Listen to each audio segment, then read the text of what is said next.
Celibacy. ये शब्द सुनते ही लोगों के मन में तरह तरह की बातें आने लगती हैं, जजमेंट होने लगता है और गलत फहमियां फैल जाती हैं। हम इसे बस शारीरिक संबंध न बनाने तक ही सीमित समझ लेते हैं। लेकिन सच्चा सेलिबसी, जिसे योग की परंपरा में ब्रह्मचर्य कहा जाता है, ऐसी संकीर्ण परिभाषाओं से कहीं आगे है। ये एक सफर है, अपने भीतर की दुनिया की गहरी खोज। ब्रह्मचर्य का मतलब अपनी प्राकृतिक ऊर्जा को दबाना नहीं है, बल्कि उन्हें समझना है, उन्हें सही दिशा देना है। यह उस शक्तिशाली शक्ति को पहचानने के बारे में है जो हमारे अंदर है, एक ऐसी शक्ति जिसे हमारे आध्यात्मिक विकास के लिए निर्देशित किया जा सकता है। होशपूर्वक इस ऊर्जा को दिशा देकर हम अस्तित्व के एक गहरे आयाम को खोलते हैं।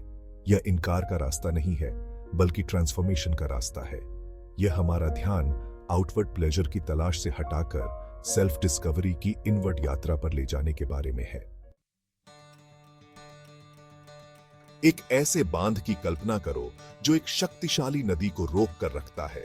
यह रुकी हुई ऊर्जा जब सही तरीके से चैनल की जाती है तो बहुत अधिक पावर जनरेट कर सकती है।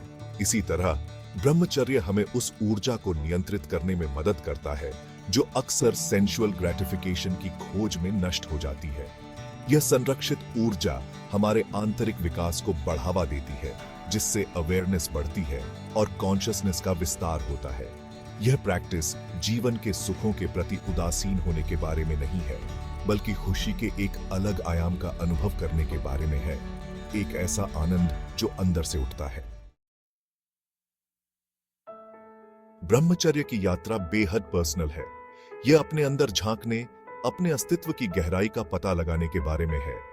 यह हमारी डिजायर्स, हमारे अटैचमेंट्स और हमारी कंपल्शंस की प्रकृति को समझने के बारे में है। इस प्रक्रिया के माध्यम से हम क्लैरिटी, इंसाइट और सेल्फ मास्टरी की गहरी भावना प्राप्त करते हैं।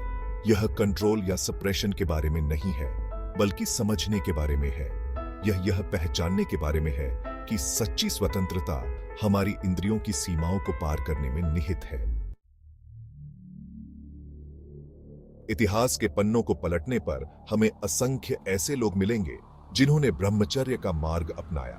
भारत के प्राचीन ऋषि मुनियों से लेकर लियोनार्डो डा विंची और आइजैक न्यूटन जैसी प्रसिद्ध हस्तियों तक सेलिबसी का संबंध उल्लेखनीय उपलब्धियों से रहा है। ज्ञान की प्यास और सृजन के स्रोत के साथ गहरे संबंध से प्रेरित होकर इन व्यक्तियों ने ब्रह्मचर्य में अपने फोकस, क्लैरिटी और क्रिएटिविटी को बढ़ाने का एक तरीका खोजा। उनकी कहानियां इस बात की याद दिलाती हैं कि सेलिबसी को अपनाना जीवन का त्याग नहीं, बल्कि एक उच्च उद्देश्य की पुष्टि है। आज भी आधुनिक दुनिया के शोर और डिस्ट्रैक्शंस के बीच ब्रह्मचर्य का अभ्यास उन लोगों को आकर्षित करता है जो जीवन में एक गहरा अर्थ खोज रहे हैं। कई कलाकार, वैज्ञानिक और आध्यात्मिक साधक इस प्राचीन अभ्यास में अपनी क्रिएटिविटी, फोकस और इनर पीस को बढ़ाने का एक तरीका खोजते हैं। उनके अनुभव ब्रह्मचर्य के कालातीत ज्ञान के प्रमाण हैं, जो साबित करते हैं कि इसकी प्रासंगिकता सांस्कृतिक सीमाओं और समय से परे है। आम धारणा के विपरीत ब्रह्मचर्य किसी बंधन में बांधने वाला नहीं, बल्कि मुक्ति दिलाने वाला है। यह हमें डिजायर और ग्रेटिफिकेशन के चक्र से, बाहरी मान्यता की भागम भाग से मुक्त करता है।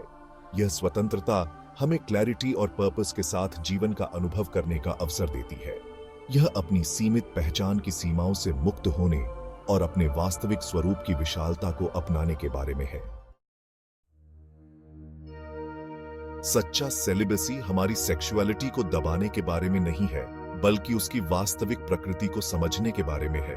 यह पहचानने के बारे में है कि हम अपनी इच्छाओं से परिभाषित नहीं होते हैं, बल्कि उस चेतना से परिभाषित होते हैं जो उनका अनुभव करती है। अपनी भौतिकता की सीमाओं को पार करके हम अपने वास्तविक स्वरूप से जुड़ते हैं।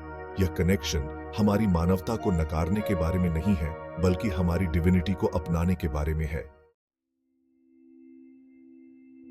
ब्रह्मचर्य का अभ्यास हमारे विचारों, भावनाओं और ऊर्जाओं के प्रति गहरी जागरूकता पैदा करता है। जैसे जैसे हम अपने आंतरिक परिदृश्य के प्रति अधिक जागरूक होते जाते हैं, हम सभी अस्तित्वों के साथ एक गहरे संबंध का अनुभव करने लगते हैं। एकता का यह बोध अलगाव के भ्रम को दूर करता है। जिससे शांति और पूर्णता की गहरी अनुभूति होती है। अंततः ब्रह्मचर्य मिलन के बारे में है।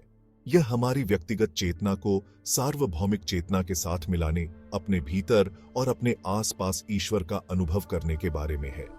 यह पहचानने के बारे में है कि प्रेम, आनंद और पूर्णता का सच्चा स्रोत बाहरी प्राप्ति में नहीं, बल्कि हमारे अपने अस्तित्व की गहराई में है।